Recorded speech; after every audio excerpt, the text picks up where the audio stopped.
नमस्कार, मैं हूं आपका एंकर और आज हम एक ऐसे मुद्दे पर बात करने जा रहे हैं जो हमारे लोकतंत्र की जड़ों को हिला रहा है। क्या चुनाव आयोग निष्पक्ष है? क्या विपक्ष का आरोप सही है कि चुनाव आयोग सत्ता पक्ष को फायदा पहुंचा रहा है? और सबसे अहम सवाल, क्या जनता का भरोसा चुनाव आयोग से डगमगा रहा है? ये वो सवाल हैं जो आज हर घर में, हर गली मोहल्ले में सुनाई दे रहे हैं। जब भारत के आम नागरिक अपने घरों में बैठकर ये सवाल पूछने लगें कि क्या उनका वोट सुरक्षित है, तो समझिए कि ये केवल राजनीतिक बहस नहीं रह गई है। ये हमारे लोकतांत्रिक ढांचे की बुनियाद पर सवाल है। जब दिल्ली के एक रिक्शा चालक से लेकर मुंबई के एक इंजीनियर तक सभी ये पूछ रहे हैं कि क्या चुनाव में सच में उनकी आवाज सुनी जा रही है, तो ये चिंता का विषय है। आज का हमारा विशेष कार्यक्रम इन्हीं सवालों के जवाब तलाशने की कोशिश है। हम बात करेंगे विपक्ष के उन आरोपों की जो चुनाव आयोग पर लगाए जा रहे हैं, चुनाव आयोग के जवाब की, और सबसे महत्वपूर्ण, आम जनता के उस घटते भरोसे की जो हमारे लोकतंत्र के लिए खतरे की घंटी है। ये केवल दिल्ली की राजनीति का मामला नहीं है, ये उस संस्था के बारे में है जिसे हमारे संविधान के अनुच्छेद 324 के तहत स्थापित की गई थी और जिसे हमारे संविधान निर्माताओं ने लोकतंत्र का संरक्षक बनाया था। जब इस संस्था पर ही सवाल खड़े होने लगे तो पूरा लोकतांत्रिक ढांचा हिलने लगता है। पहले समझते हैं कि आखिर विपक्ष के आरोप क्या हैं और ये कितने गंभीर हैं। राहुल गांधी ने अगस्त 2025 में एक प्रेस कॉन्फ्रेंस में कहा था कि उनके पास 2024 के आम चुनाव में इलेक्टोरल फ्रॉड के सबूत हैं। उन्होंने इसे एटम बॉम्ब कहा था और दावा किया था कि सत्ता पक्ष के पास छुपने की कोई जगह नहीं बचेगी। ये कोई सामान्य राजनीतिक बयानबाजी नहीं थी, ये एक गंभीर आरोप था जो पूरी चुनावी प्रक्रिया की विश्वसनीयता पर सवाल खड़ा करता था। कर्नाटक के महादेवपुरा विधानसभा क्षेत्र के वोटर रोल्स में डिस्क्रिपेंसीज का आरोप लगाया गया। राहुल गांधी ने दावा किया कि चुनाव आयोग ने सिस्टमैटिकली फ्रॉड किया है और बीजेपी के साथ मिलकर वोट चोरी की है। यह आरोप केवल एक कॉन्स्टिट्यूएंसी तक सीमित नहीं था, इसका मतलब था कि पूरी इलेक्टोरल सिस्टम में खामियां हैं। जब ऑपोजिशन लीडर ऑफ लोकसभा इतना गंभीर आरोप लगाए तो यह सिर्फ राजनीतिक रेटोरिक नहीं रह जाता, यह कॉन्स्टिट्यूशनल क्राइसिस बन जाता है। विपक्ष का सबसे बड़ा आरोप यह है कि आचार संहिता के उल्लंघन पर कार्रवाई चयनात्मक है। उनका कहना है कि सत्ता पक्ष के नेताओं पर नरमी बरती जाती है जबकि विपक्ष पर सख्ती दिखाई जाती है। यह डबल स्टैंडर्ड की बात है जो किसी भी लोकतंत्र के लिए खतरनाक है। जब रेफरी ही पक्षपाती हो जाए तो खेल का कोई मतलब नहीं रह जाता। इस संदर्भ में कई स्पेसिफिक एग्जाम्पल्स दिए गए हैं। विपक्ष का कहना है कि जब पीएम मोदी ने चुनावी भाषणों में कंट्रोवर्शियल स्टेटमेंट्स दिए तो उन पर तुरंत कार्रवाई नहीं हुई, लेकिन जब विपक्षी नेताओं ने सिमिलर भाषा का इस्तेमाल किया तो तुरंत नोटिस भेजे गए। ये परसेप्शन ऑफ बायस क्रिएट करता है, चाहे वास्तविकता कुछ भी हो। बिहार में स्पेशल इंटेंसिव रिवीजन का मामला और भी गंभीर हो गया। जून 2025 में चुनाव आयोग ने अचानक से बिहार की वोटर्स लिस्ट की रिवीजन का ऐलान किया, जबकि वहां 3 महीने बाद विधानसभा चुनाव होने थे। ये टाइमिंग बहुत सस्पिशियस लगी। विपक्ष का आरोप है कि ये मास डिसइंफ्रेंचाइजमेंट की साजिश है, यानी बड़े पैमाने पर लोगों को वोट के अधिकार से वंचित करने की कोशिश। योगेंद्र यादव जैसे पॉलिटिकल एनालिस्ट्स ने 10 पॉइंटेड क्वेश्चंस उठाए थे जो बहुत महत्वपूर्ण हैं। उन्होंने पूछा, क्यों डिलीशंस को एडिशन से ज्यादा प्रायोरिटी दी गई? यह सवाल इसलिए महत्वपूर्ण है क्योंकि डेमोक्रेसी में इंक्लूजन होना चाहिए, एक्सक्लूजन नहीं। क्यों फील्ड वेरिफिकेशन प्राइवेट एजेंसीज को आउटसोर्स किया गया? यह ट्रांसपेरेंसी के लिए खतरनाक है क्योंकि प्राइवेट एजेंसीज की अकाउंटेबिलिटी क्लियर नहीं होती। क्या सेफगार्ड्स हैं मास वोटर डिलीशंस के खिलाफ? यह सबसे अहम सवाल है क्योंकि एक बार वोटर डिलीट हो जाए तो उसे वापस रजिस्टर करना बहुत मुश्किल होता है। बिहार के SIR एक्सरसाइज में लगभग 65 लाख वोटर्स को इनिशियली एक्सक्लूड किया गया था। यह संख्या इतनी बड़ी है कि यह पूरे चुनाव के आउटकम को बदल सकती है। सुप्रीम कोर्ट को भी इंटरवीन करना पड़ा और उन्होंने कहा कि high degree of transparency required है वोटर्स के कॉन्फिडेंस को इंस्पायर करने के लिए। जब सुप्रीम कोर्ट को भी बोलना पड़े तो समझिए कि मामला कितना गंभीर है। महाराष्ट्र के चुनाव के बाद भी विवाद बढ़ा। राहुल गांधी ने इसे मैच फिक्सिंग महाराष्ट्र कहा और इंडस्ट्रियल स्केल रिगिंग का आरोप लगाया। उनका कहना था कि फेक वोटर्स से वोटर्स लिस्ट इन्फ्लेट की गई, वोटर टर्नआउट फिगर्स बढ़ाए गए और टारगेटेड बोगस वोटिंग की गई। ये केवल एलिगेशंस नहीं थे, इनके साथ स्पेसिफिक डेटा पॉइंट्स भी दिए गए थे। महाराष्ट्र में जो हुआ वो बहुत ही चौंकाने वाला था। चुनाव के दिन वोटर टर्नआउट के फिगर्स में अचानक से जंप आया। पहले ये कहा गया कि टर्नआउट 65% के आसपास है, लेकिन बाद में ये बढ़ के 70% के पार चला गया। ये इंक्रीज रात के समय हुआ जब पोलिंग बंद हो चुकी थी। इससे नेचुरली सवाल खड़े होते हैं कि ये एडिशनल टर्नआउट कहां से आया। जब भी विपक्ष ने ट्रांसपेरेंसी की मांग की, वोटिंग बूथ के वीडियो फुटेज मांगे, इलेक्ट्रॉनिक रिकॉर्ड्स मांगे, तो चुनाव आयोग ने मना कर दिया। ये रिस्पॉन्स बहुत प्रॉब्लमैटिक है, क्योंकि ट्रांसपेरेंसी से डेमोक्रेसी स्ट्रांग होती है, वीक नहीं। अगर सब कुछ फेयर है तो वीडियो फुटेज शेयर करने में क्या दिक्कत है? ये डिफेंसिव एटीट्यूड पब्लिक के माइंड में डाउट क्रिएट करता है। विपक्ष ने यह भी पॉइंट आउट किया कि ईवीएम मशीन्स के साथ कई टेक्निकल इश्यूज आए हैं। कई पोलिंग स्टेशंस पर मशीन्स मैलफंक्शन हुई, कुछ जगह VVP80 स्लिप्स मैच नहीं कर रहे थे और कुछ केसेस में मशीन्स की सीलिंग प्रॉपर नहीं थी। ये सब टेक्निकल प्रॉब्लम्स हो सकती हैं, लेकिन जब ये पैटर्न बन जाता है तो सस्पिशन बढ़ता है। अब देखते हैं चुनाव आयोग क्या कहता है और उनका डिफेंस क्या है। Chief election commissioner Gyanesh Kumar ने अगस्त 2025 में एक प्रेस कॉन्फ्रेंस में राहुल गांधी के वोट चोरी के आरोपों को बोगस करार दिया। उन्होंने बहुत कैटेगोरिकल तरीके से कहा कि चुनाव आयोग निष्पक्ष है, स्वतंत्र है और संविधान के प्रति जवाबदेह है। यह स्टेटमेंट बहुत इंपॉर्टेंट है क्योंकि यह चुनाव आयोग की ऑफिशियल पोजीशन है। चुनाव आयोग का कहना है कि वोटर रोल्स पब्लिकली अवेलेबल हैं और वेरीफाएबल हैं। उन्होंने राहुल गांधी को चैलेंज किया कि अगर उनके पास एविडेंस है तो वे rule 23B of the registration of electors rules 1960 के तहत रिटन डिक्लेरेशन सबमिट करें। यह लीगल रिक्वायरमेंट है और चुनाव आयोग का कहना है कि बिना प्रॉपर डॉक्यूमेंटेशन के एलिगेशंस बेसलेस हैं। ज्ञानेश कुमार ने यह भी कहा कि अगर राहुल गांधी 7 दिन के अंदर स्वॉन एफिडेविट सबमिट नहीं करते तो उन्हें देश से माफी मांगनी चाहिए। यह बहुत स्ट्रांग स्टेटमेंट था जो शो करता है कि चुनाव आयोग अपनी डिफेंस में कितना कॉन्फिडेंट है। उन्होंने कहा तीसरा कोई विकल्प नहीं है, या तो एफिडेविट दो या माफी मांगो।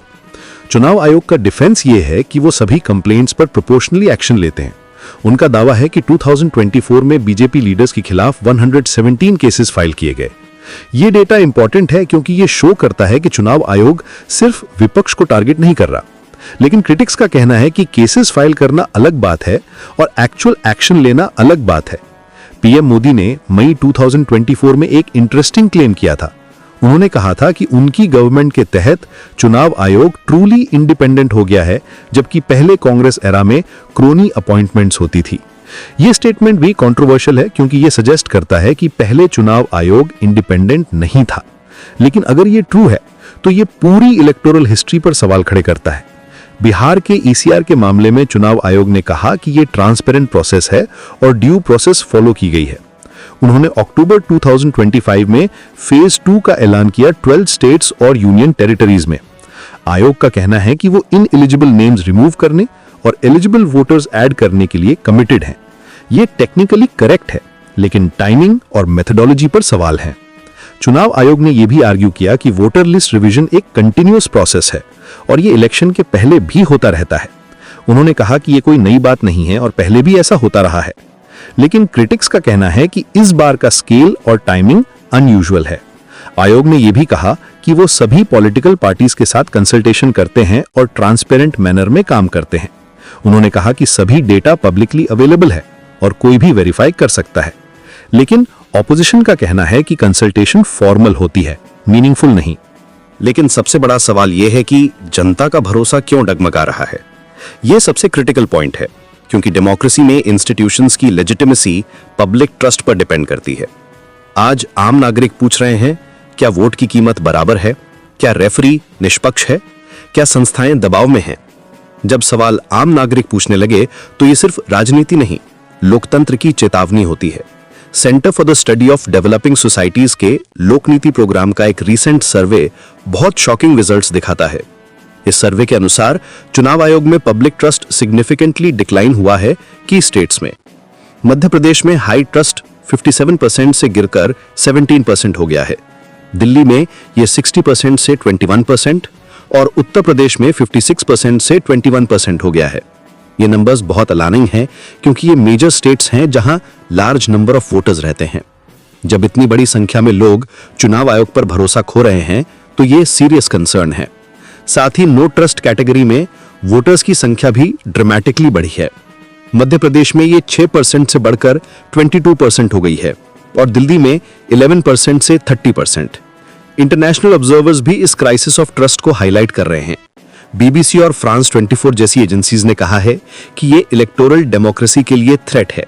जब इंटरनेशनल मीडिया भी इस इशू को सीरियसली ले रही है तो ये इंडिया की ग्लोबल इमेज के लिए भी प्रॉब्लमैटिक है।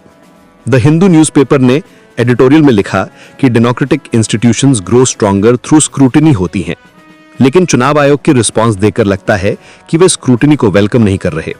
एक जर्नलिस्ट ने बताया कि जब उन्होंने वोट्स पोल्ड और वोट्स काउंटेड के बीच मिसमैच के बारे में सवाल पूछे तो चुनाव आयोग ने डेटा को वेबसाइट से हटा दिया। यह रिस्पांस बिल्कुल नॉर्मल नहीं है। ट्रांसपेरेंट इंस्टीट्यूशन में डेटा हाइड नहीं किया जाता बल्कि एक्सप्लेन किया जाता है। 2019 के बाद से, खासकर 2024 के लोकसभा पोल्स के बाद से पॉलिटिशियंस और पब्लिक दोनों में चुनाव आयोग के प्रति ग्रोइंग डिस्ट्रस्ट दिखाई दे रहा है। ये ट्रस्ट डेफिसिट केवल पॉलिटिकल सर्कल्स में नहीं है, ये ग्रास रूट लेवल पर भी दिखाई दे रहा है। जब मैं अलग अलग शहरों में लोगों से बात करता हूं तो एक कॉमन सेंटिमेंट ये आता है कि अब चुनाव में कुछ भी हो सकता है। ये फीलिंग बहुत डेंजरस है, क्योंकि जब लोग इलेक्टोरल प्रोसेस पर से भरोसा उठा लेते हैं तो वे डेमोक्रेटिक पार्टिसिपेशन से भी दूर हो जाते हैं। सोशल मीडिया पर भी ये ट्रेंड क्लियरली विजिबल है। हर चुनाव के बाद ईवीएम टैंपरिंग के वीडियोस वायरल होते हैं, वोटर लिस्ट मैनिपुलेशन के क्लेम्स स्प्रेड होते हैं और कॉन्स्पिरेसी थ्योरीज फ्लरिश करती हैं। चाहे ये सब फैक्चुअल हो या ना हो, लेकिन इनका wide spread circulation public perception को शेप करता है। अब आते हैं सबसे विवादित सवाल पर। विपक्षी नेताओं ने कहा है, अगर सत्ता बदली तो चुनाव आयोग के अधिकारियों की जवाबदेही तय होगी। यह स्टेटमेंट बहुत कंट्रोवर्शियल है और इसने पॉलिटिकल सर्कल्स में तूफान मचा दिया है। क्या ये कॉन्स्टिट्यूशनल बॉडीज को इंटिमिडेट करने की कोशिश है या फिर ये लेजिटिमेट अकाउंटेबिलिटी की मांग है? यह स्टेटमेंट कई लेवल्स पर प्रॉब्लमैटिक है। पहली बात तो यह है कि यह सजेस्ट करता है कि अगर पावर चेंज होगी तो रिवेंज लिया जाएगा। यह अप्रोच डेमोक्रेटिक नहीं है। कॉन्स्टिट्यूशनल बॉडीज को पॉलिटिकल वेंडेटा से बचाना चाहिए, ना कि उन्हें थ्रेटन करना चाहिए। दूसरी बात यह है कि यह स्टेटमेंट कॉन्स्टिट्यूशनल ऑफिशियल्स को पॉलिटिकल प्रेशर में डाल सकता है।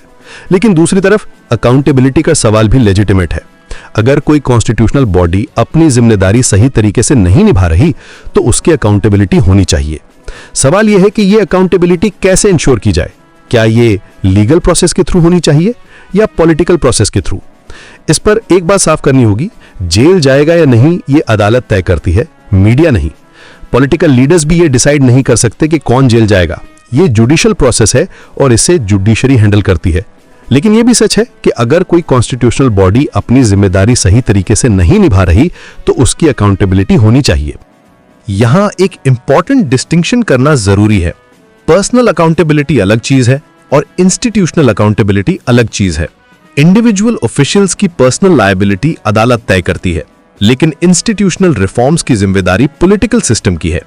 अगर चुनाव आयोग में स्ट्रक्चरल प्रॉब्लम्स हैं तो उन्हें एड्रेस करना पॉलिटिकल लीडरशिप की जिम्मेदारी है। इस कॉन्टेक्स्ट में यह भी देखना जरूरी है कि ऑपोजिशन लीडर्स का यह स्टेटमेंट कितना कैलकुलेटेड था। क्या यह जेन्युइन अकाउंटेबिलिटी की मांग थी या फिर यह पॉलिटिकल प्रेशर क्रिएट करने की कोशिश थी? यह इंटेंट मैटर करता है, क्योंकि कॉन्स्टिट्यूशनल बॉडीज की इंडिपेंडेंस को प्रोटेक्ट करना बहुत इंपॉर्टेंट है। संवैधानिक विशेषज्ञों का नजरिया इस मामले में बहुत महत्वपूर्ण है। उनका कहना है कि चुनाव आयोग स्वतंत्र है, लेकिन जवाबदेही से मुक्त नहीं। यह बहुत बैलेंस्ड व्यू है जो दोनों साइड्स को एड्रेस करता है। स्वतंत्रता का मतलब मनमानी नहीं और आलोचना का मतलब अवमानना नहीं। डेमोक्रेसी में क्रिटिसिज्म एक डेमोक्रेटिक राइट है। कॉन्स्टिट्यूशनल एक्सपर्ट्स ये भी कहते हैं कि इंडिपेंडेंस और अकाउंटेबिलिटी के बीच बैलेंस बनाना जरूरी है। चुनाव आयोग को पॉलिटिकल इंटरफेरेंस से बचना चाहिए, लेकिन साथ ही पब्लिक अकाउंटेबिलिटी भी मेंटेन करनी चाहिए। यह बैलेंस